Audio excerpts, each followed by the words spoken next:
الحمد للہ رب العالمین والصلاة والسلام علی رسولہ الکریم۔ اللہ رب العزت کا احسان ہے، فضل ہے کہ اس نے ہمیں اپنے محبوب کی زندگی عطا فرمائی، جس کو سیکھ کے سمجھ کے اختیار کر کے ہم دنیا کے اندر اور آخرت میں چین، امن، سکون، راحت حاصل کر سکتے ہیں۔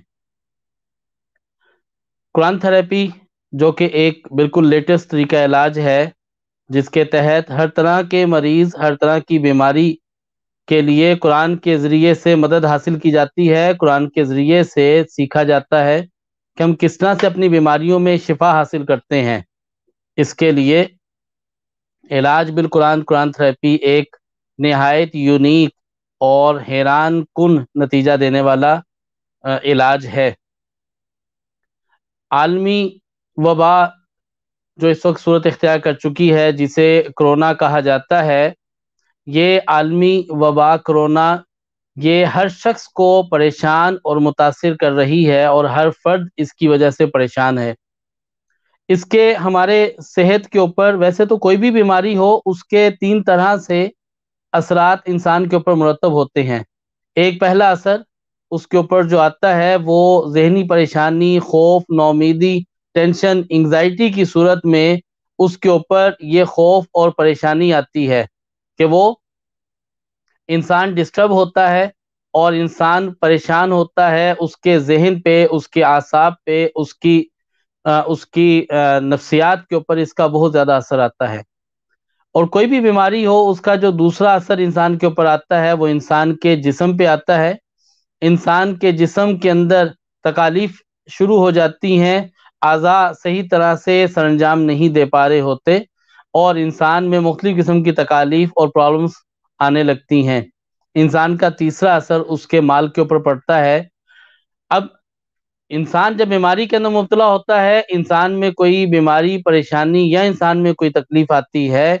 تو اس کی وجہ سے اس کا بیماری کے اندر اس کے مال کے اوپر بھی اس کا اثر پڑتا ہے، مال کے اعتبار سے بھی یہ متاثر ہوتا ہے۔ یہ تین طرح کے اثرات تو انسان کے جسم پہ آتے ہی ہیں، لیکن کرونا کی وبا کے اندر یہی تین قسم کے اثرات بہت حد تک آگے بڑھ چکے ہوتے ہیں۔ یہی تین قسم کے اثرات بہت حد تک آگے بڑھ چکے ہوتے ہیں کرونا کے اندر۔ کرونا کے مرض میں یہ تین اثرات جو انسان کے اوپر آئے، اس نے ہر فرد کو متاثر کیا، حتیٰ کہ یہ ایک ایسی وبا کے طور پہ سامنے آنے لگی، پرابلم اس طرح سے ہونے لگی کہ انسان جیسے ہی اس وبا کے اندر مبتلا ہوا، تو اس مرض میں مبتلا ہوئے وہ ان تین طرح کے اثرات سے متاثر ہوئے،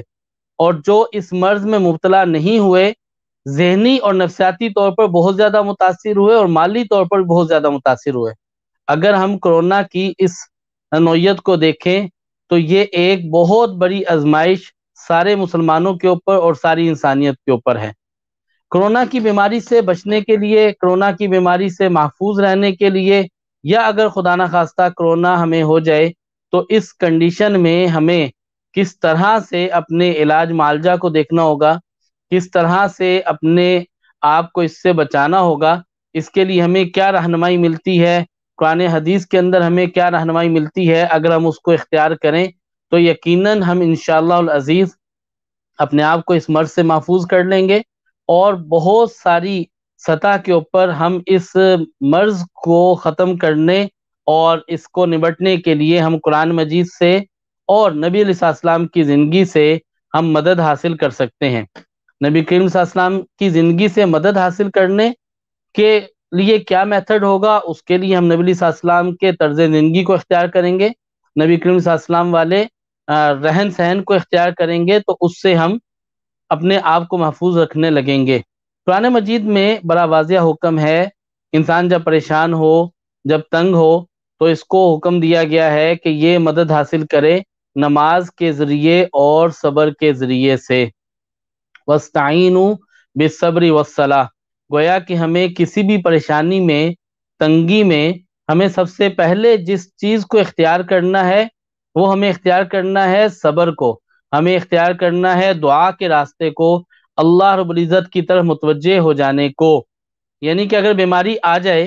تو ہمیں اپنے آپ کو ذہنی طور پر اس بات کے لیے تیار رکھنا ہے کہ اللہ نے صبر کا حکم دیا ہے، پریشان ہونے کا حکم نہیں دیا، نا امید ہونے کا حکم نہیں دیا۔ اللہ نے کوئی مرض ایسا نہیں پیدا کیا جس کے لیے اللہ رب العزت نے شفا نہ رکھی ہو، تو ہمیں صبر کو اختیار کرنا ہے۔ اور جب انسان صبر اختیار کرتا ہے تو اس کی پریشانی بہت حد تک کم ہو جاتی ہے۔ انسان کو صبر اسی وقت میں آ سکتا ہے جب اللہ رب العزت انسان کو مطمئن کر دے، اللہ رب العزت انسان کو اطمینان پیدا کر دے، انسان میں اطمینان پیدا کر دے۔ تو اب صبر سے کام لینا ہے، گویا کہ ہم نے پریشان ہو کے ادھر ادھر بھاگنا دوڑنا نہیں ہے، پریشان ہو کے بالکل بے چین ہو کے پریشان ہو کے ایسی بے صبری کا مظاہرہ نہیں کرنا کہ ہم چیزوں کو نہ سمجھ سکیں، بات کو نہ سمجھ سکیں، اپنے علاج معالجے کو نہ سمجھ سکیں۔ لہٰذا اس کے لیے ہمیں کیا کرنا ہے؟ ہمیں اس کے لیے صبر کا راستہ اختیار کرنا ہے، اور دوسرا راستہ ہمیں نماز کو اختیار کرنا ہے، اللہ رب العزت کی طرف متوجہ ہونا ہے، اپنے امراض میں، اپنی پریشانی میں، اپنی تنگی میں ہمیں اللہ رب العزت سے دعا مانگنی ہے۔ کائنات کے اندر جتنے بھی حالات آ جائیں، جتنی پریشانیاں آ جائیں، جتنی تنگیاں آ جائیں، ساری کی ساری تنگیوں کا مداوع کرنے والی ذات اللہ رب العزت کی ذات ہے۔ اگر ہم اللہ رب العزت کی ذات عالی کی طرف متوجہ ہو جائیں اور اس سے اپنی بیماریوں کے لیے شفا طلب کرنے لگیں تو یقیناً شفا ہمارا مقدر بن جائے گی اور ہمیں شفا ملے گی۔ تو قرآن مجید نے ہمیں جو راستہ دیا ہے وہ ذہنی نفسیاتی پریشانی کو دور کرنے کے لیے ہمیں صبر کا راستہ عطا فرمایا ہے۔ دوسری بات، ہمیں اللہ رب العزت کی ذات کے اوپر بھروسہ کرنا ہے۔ انسان اللہ رب العزت سے جیسا گمان باندھتا ہے ویسے انسان جو ہے اللہ رب العزت اس کے ساتھ ویسا ہی معاملہ فرماتے ہیں۔ تو ہم نے اللہ رب العزت کی ذات عالی کی طرف اچھا گمان رکھنا ہے، اور اس بات کو بھی ساتھ سوچنا ہے کہ جب مسلمان کے اوپر کوئی بھی تکلیف آ جائے تو یہ تکلیف مسلمان کے گناہوں کو رفع کر دیتی ہے، مسلمان کے گناہوں کو ختم کر دیتی ہے، اس کے درجات کو بلند فرما دیتی ہے۔ تو مسلمان کے اوپر جتنی تکالیف آتی ہیں وہ مسلمان کے درجات کی بلندگی کا باعث بھی ہوتی ہیں، اور انسان کے گناہوں کے ختم ہونے کا باعث بھی ہوتی ہیں۔ اللہ رب العزت ہمارے اوپر آنے والی پریشانیوں اور تنگیوں کا جو اللہ رب العزت نے ہمارے لیے اجر رکھا ہے، اللہ رب العزت وہ ہمیں اجر عطا فرما دیں۔ تو قرآن تھراپی کے ذریعے سے اگر ہم اس طرز کو دیکھیں تو قرآن مجید ہمیں سب سے پہلے راستہ عطا فرماتا ہے کس چیز کا؟ اللہ رب العزت کی طرف متوجہ ہونے کا۔ پھر اسی طرح صدقہ بلاؤں کو ٹالتا ہے۔ ہم اگر یہ معمول بنائیں کہ ہم روزانہ کی بنیاد کے اوپر صدقہ دیں تو انشاءاللہ العزیز ہم بیماریوں سے محفوظ رہیں گے، آزمائشوں سے، پریشانیوں سے، تنگیوں سے محفوظ رہیں گے۔ صدقہ کیا ہے اس بات کو تھوڑا سا واضح سمجھ لیجئے۔ کوئی مخصوص چیز طے کرنا، کسی خاص انداز میں صدقہ دینا، یہ کوئی ضروری نہیں ہے۔ حسب توفیق آپ سے جتنا ممکن ہو آپ اللہ کی راہ میں خرچ کیجئے،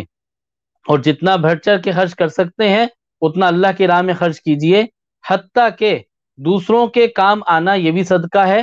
دوسروں کو تسلی دلاسا دینا یہ بھی صدقہ ہے، دوسروں سے مسکرا کے بات کرنا، مسکرا کے ملنا یہ بھی صدقہ ہے، اور اسی طرح غصے، ٹینشن، پریشانی کی تکالیف کو اگر ہم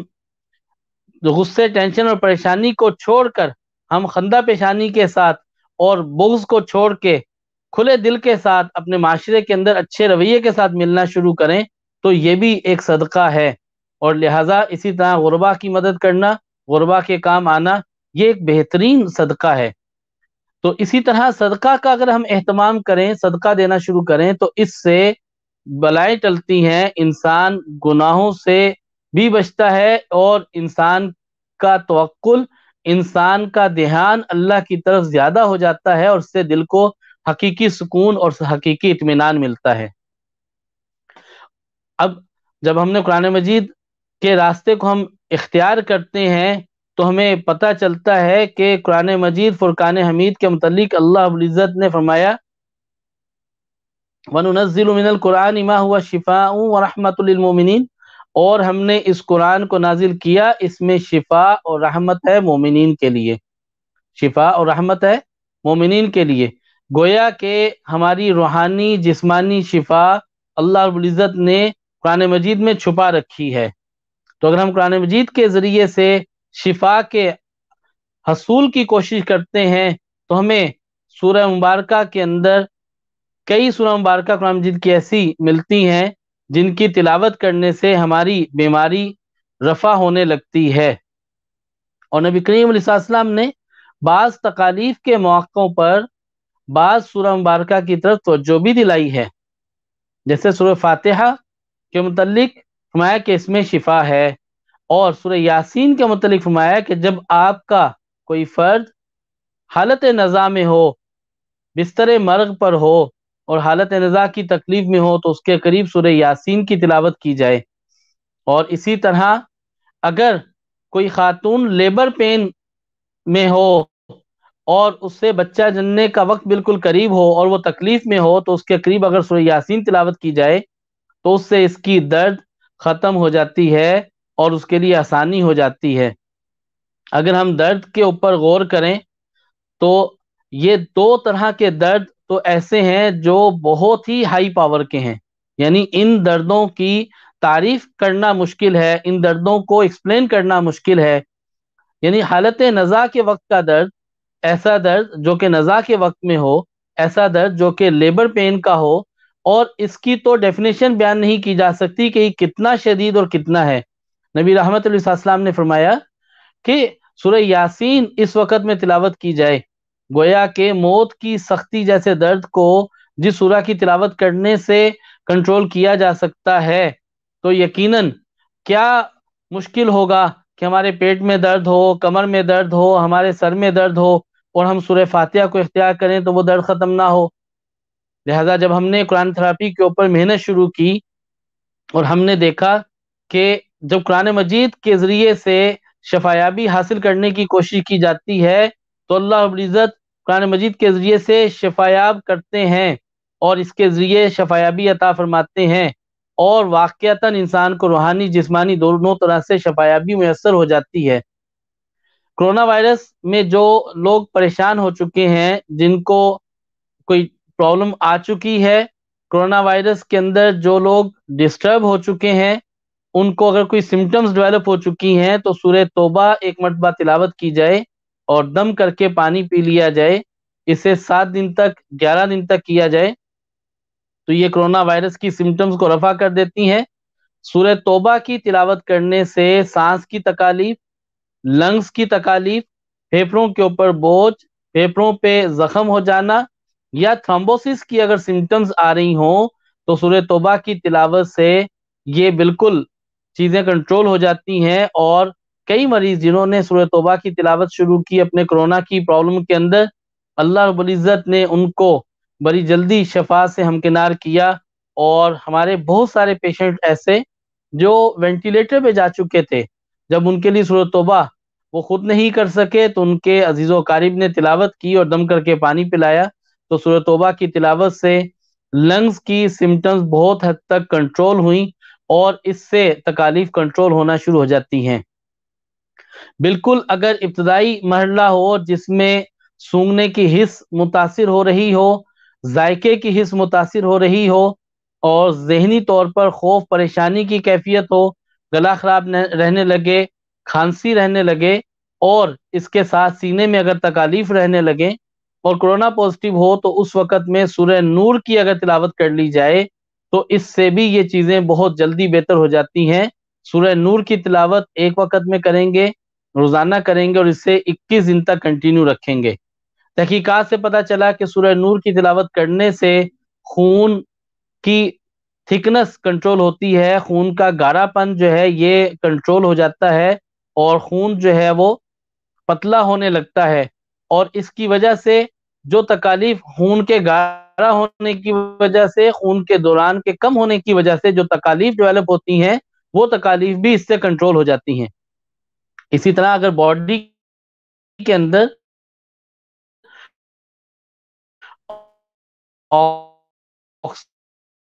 آکسیجن لیول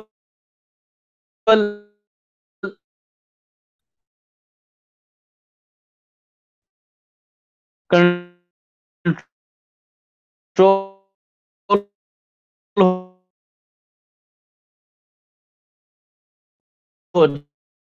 جائے، باڈی کے اندر اگر آکسیجن لیول کم ہو جائے تو سورج رہتا ہے۔ ہماری توجہ دلائی اور کہا کہ اپنے علاج کے لیے قسط البحری استعمال کرو اور قسط البحری سے شفایابی حاصل کرو۔ اب قسط البحری، اسے قسط الہندی بھی کہتے ہیں، اسے قسط شیری بھی کہتے ہیں، یہ ہربل اینٹی بائیوٹک ہے۔ نبی کریم علیہ السلام کی تجویز کردہ یہ دوا لنگز کی ساری پرابلمز، لنگز کی ساری تکالیف کی یہ بہترین ان علامات کے اوپر اثر انداز ہونے والی ہے۔ قسط الہندی یا قسط شیری کیا چیز ہے؟ یہ آپ کو پنسار سے آسانی سے دستیاب ہو سکتی ہے۔ یہ لکڑی کا ایک ٹکڑا ہے، لکڑی کے ٹکڑے کی طرح کا آپ کو مل جائے گا، آپ اس کو لے لیجئے اور اس کو حاصل کر کے آپ اس کا پاؤڈر بنائیں۔ پاؤڈر بنانے کے بعد اس کا آدھا چائے کا چمچ 1 کپ پانی میں ابالیں گے اور اس میں اپنی ضرورت کے اعتبار سے شہد شامل کر سکتے ہیں۔ اور شوگر کے مریض اگر سمجھتے ہیں تو شوگر کے مریض آدھا چائے کا چمچ،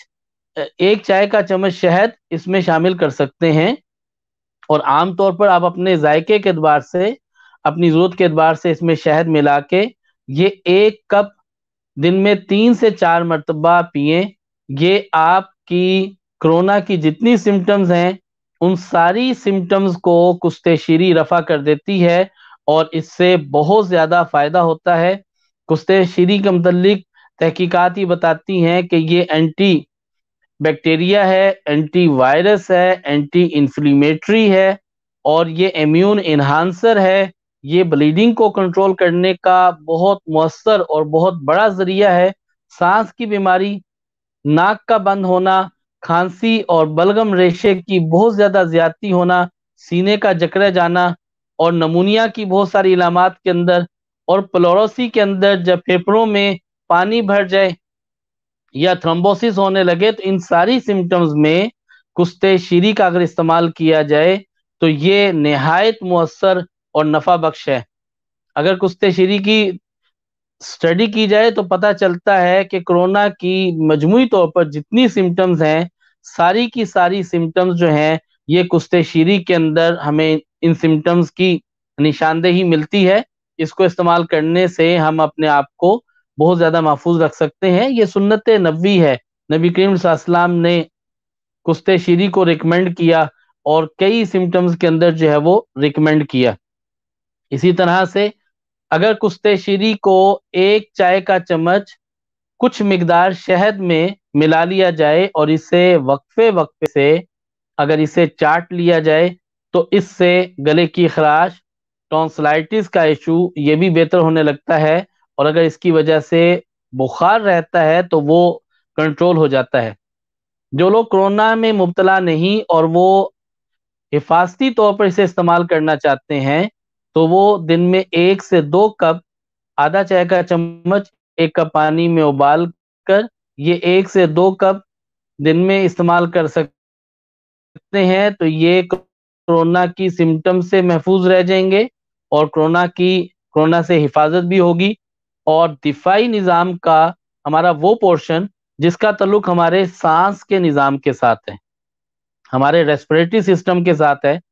وہ ہمارا مضبوط ہو جائے گا اور ہم اس مرض سے محفوظ رہ سکتے ہیں، اور اگر اس کے اندر مبتلا ہیں تو انہیں استعمال بھی کر سکتے ہیں۔ دوسری بات یہ کہ کیا قسط شیری بچوں کو استعمال کروائی جا سکتی ہے، اور اگر بچوں کو استعمال کروائی جا سکتی ہے تو اس کی کیا مقدار ہونی چاہیے؟ 1/4 چائے کا چمچ قسط شیری آدھے کپ پانی کے اندر اچھی طرح سے ابال لیا جائے، اور یہ آپ 1 سال کے بچے سے لے کر 5 سال کے بچے کو آپ بلا جھجک جو ہے آدھا کپ یہ پانی پلا سکتے ہیں دن میں 1 سے 2 مرتبہ۔ اس سے بچوں کی سمٹمز کور ہو جائیں گی، بچوں کو اس سے ریلیف ملے گا۔ اور اسی طرح سے اگر شہد میں ڈال کے بچوں کو وقفے وقفے سے شہد چٹا دیا جائے تو اس سے بھی بچوں کو بہت زیادہ فائدہ ہوگا۔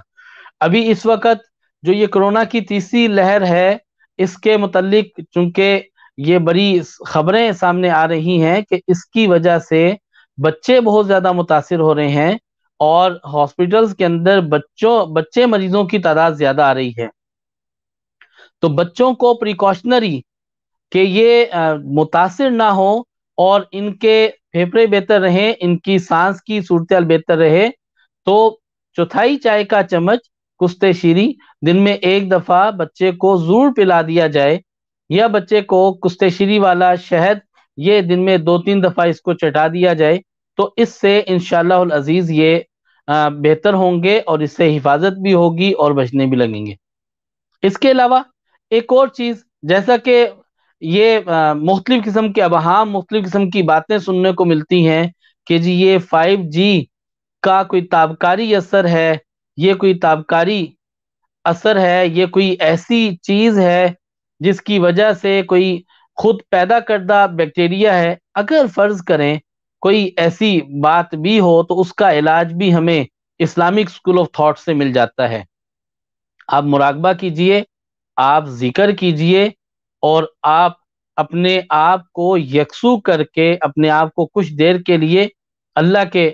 حوالے کر دیجئے، اور سب چیزوں سے دھیان ہٹا کے اللہ کی طرف دھیان لگائیے۔ جب انسان مراقبہ کرتا ہے، ذکر کرتا ہے، تو اس سے انسان کے دل میں اطمینان پیدا ہوتا ہے، اور جب انسان کے دل میں اطمینان پیدا ہوتا ہے تو اس سے انسان کا دفاعی نظام بہت جلدی بوسٹ کرتا ہے۔ کسی دوسری دوا سے اتنی جلدی انسان کا دفاعی نظام بوسٹ نہیں کرتا جتنا ذکر کرنے سے بوسٹ کرتا ہے۔ ذکر کرنے سے ہمارے جسم کے اندر کیا تبدیلیاں رونما ہوتی ہیں؟ جب ہم ذکر کرتے ہیں، مراقبہ کرتے ہیں،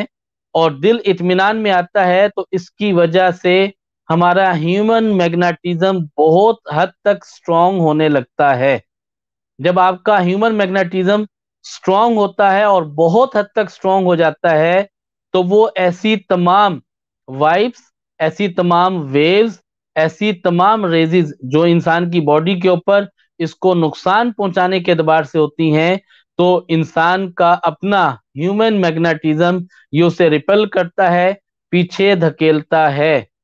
جب انسان کا دفاعی نظام مضبوط ہوتا ہے تو انسان کا دفاعی نظام انسان کے جسم کی حفاظت کرتا ہے۔ کوئی بھی مرض اگر انسان کے جسم پہ اٹیک کرے تو اگر اس کا دفاعی نظام بہتر ہے تو وہ بیماری کا جو اٹیک ہے وہ ادھورا رہ جاتا ہے، اور وہیں سے وہ ختم ہو جاتا ہے، اور بیماری جسم کے اندر داخل نہیں ہوتی، جسم بیماری کو قبول نہیں کرتا۔ اسی فرد کو انسان انسان وہی متاثر ہوتا ہے جس کا اپنا دفاعی نظام کمزور ہوتا ہے۔ تو اگر روحانی طور پہ ہم اپنے دفاعی نظام کی بات کریں تو 90 غذائیں یہ ہمارے دفاعی نظام کو مضبوط کرتی ہیں۔ کشتے شیری یہ اینٹی بائیوٹک کا کام بھی کرتی ہے، اور کشتے شیری اینٹی آکسیڈنٹ بھی ہے اور اینٹی ٹاکسن بھی ہے۔ اگر جسم کے اندر زہریلے مادے پیدا ہو جائیں تو یہ ہمارے لیے جب اینٹی ٹاکسن کا کام کرتی ہے تو اس کے ذریعے سے ہمارا دفاعی نظام مضبوط ہوتا ہے اور ہم بیماریوں سے بچنے لگتے ہیں۔ اور جب ہم ذکر کرتے ہیں تو ذکر کرنے سے جب دل میں اطمینان پیدا ہوتا ہے تو اس سے ہماری باڈی کے اندر ہیومن میگنیٹزم بہت اچھا بیلنس سٹرونگ ہوتا ہے، اور انسان یوں بھی بہت ساری تابکاری چیزوں سے محفوظ رہنے لگتا ہے۔ اگر ہم اپنے موبائل کا استعمال محدود کر دیں اور خاص وقت کے اعتبار سے کریں، ہر وقت موبائل اپنے ہاتھ میں نہ لیں اور اس کو ہر وقت اپنے استعمال میں نہ رکھیں، تو یہ ایک بہت بڑا سورس ہے، ایک بہت بڑا ذریعہ ہے جس کے ذریعے سے آپ اپنے دفاعی نظام کو مضبوط کر سکتے ہیں۔ کیونکہ موبائل فون جب آپ کے ہاتھ میں ہوتا ہے، بھلے اس وقت اس پہ کال ایکٹیو نہ ہو، اس کے باوجود یہ ہمارے بلڈ کو بریک کرتا ہے، ہمارے بلڈ کی سرکولیشن کو جسم کے اندر سلو کرتا ہے، اور بہت ساری بیماریوں کے لیے ہمارے جسم کے اندر استعداد قبولیت پیدا ہوتی ہے۔ آج کے دور کے اعتبار سے اگر موبائل فون کا استعمال ہم لمیٹڈ کریں، رات کو سوتے وقت میں موبائل اپنے قریب نہ رکھیں، تو اس کے ذریعے سے بھی ہم بہت حد تک اپنے آپ کو بچا سکتے ہیں اور اپنے دفاعی نظام کو مضبوط رکھ سکتے ہیں۔ موبائل فون کس طرح سے ہمیں نقصان پہنچاتا ہے، موبائل فون کس طرح سے ہمیں کمزور کرتا ہے، اور موبائل فون کے روحانی جسمانی کیا نقصانات ہیں، انشاءاللہ العزیز آئندہ کے کسی پروگرام میں ہم آپ کے ساتھ یہ چیز بھی شیئر کریں گے، اور کس طرح سے بیماریاں ختم ہو سکتی ہیں، بیماریوں کے اندر ہم صحت مند ہو سکتے ہیں، اور کس طرح سے ہم بیماریوں کا مقابلہ کر سکتے ہیں اور قرآن مجید کے ذریعے سے مدد حاصل کر سکتے ہیں، یہ انشاءاللہ چیزیں ہم آپ کے ساتھ گاہے بگاہے شیئر کرتے رہیں گے۔ اور ہم یہ چاہیں گے کہ جس طرح اللہ رب العزت نے بہت سارے رزق کے راستے رکھے ہیں، اور اللہ رب العزت اپنے محبوب لوگوں کو اپنے پسندیدہ راستے سے رزق عطا فرماتا ہے، صحت بھی ایک رزق ہے، صحت اللہ کے خزانوں میں ایک بڑا خاص خزانہ ہے، تو اب کیا ہی اچھی بات ہو کہ ہمیں یہ صحت نبی کریم علیہ السلام والے طریقہ سے مل جائے، نبی کریم علیہ السلام والے راستہ سے مل جائے، اس انداز میں ان غذاؤں سے صحت ملے، یہ ہمارے لیے بہت زیادہ سعادت کی بات ہوگی۔ تو ہر حال میں انسان کو اللہ کا شکر ادا کرنا ہے، تاکہ انسان کی کیفیت اعتدال کے ساتھ رہے، انسان شکر ادا کرتا ہے تو وہ حالت اطمینان میں رہتا ہے۔ اور دوسری بڑی بات، ایک اور چیز جو کہ عموماً آپ ایک جملہ سنتے ہیں، وہ یہ کہ جب ڈاکٹر بے بس ہو جاتے ہیں، ہاسپٹل میں کوئی بات نہیں بنتی، تو بڑے سے بڑا ڈاکٹر بھی کہتا ہے اجی آپ دعا کیجیے۔ تو کیا رائے ہے کہ جو کام سب سے آخر میں ہم سوچتے ہیں، اس کام کو پہلے ہی اختیار کیا جائے، ہم دعا کا راستہ اپنی تکالیف کے آتے ہی ہم اپنے دعا کے راستے کو مضبوط کریں، اپنی دعاؤں کو بڑھائیں، اپنے آپ کو اللہ کی طرف متوجہ کریں، اپنے دلوں کو صاف کریں، اور ہم حقیقی شفا یابی حاصل کرنے والے بن جائیں۔ میری آپ سے گزارش ہے کہ ہمیں اپنے لیے کچھ وقت مخصوص کرنا چاہیے، جس میں ہم اپنے لیے، مسلم امہ کے لیے خوب اہتمام کے ساتھ دعا کریں۔ اللہ ہم سب کا حامی و ناصر ہو، تمام بیماروں کو، تمام پریشان حال لوگوں کو اپنی رحمت کاملہ عطا فرمائے، اور ان کے اوپر سے تمام تکالیف کو دور فرمائے، آمین۔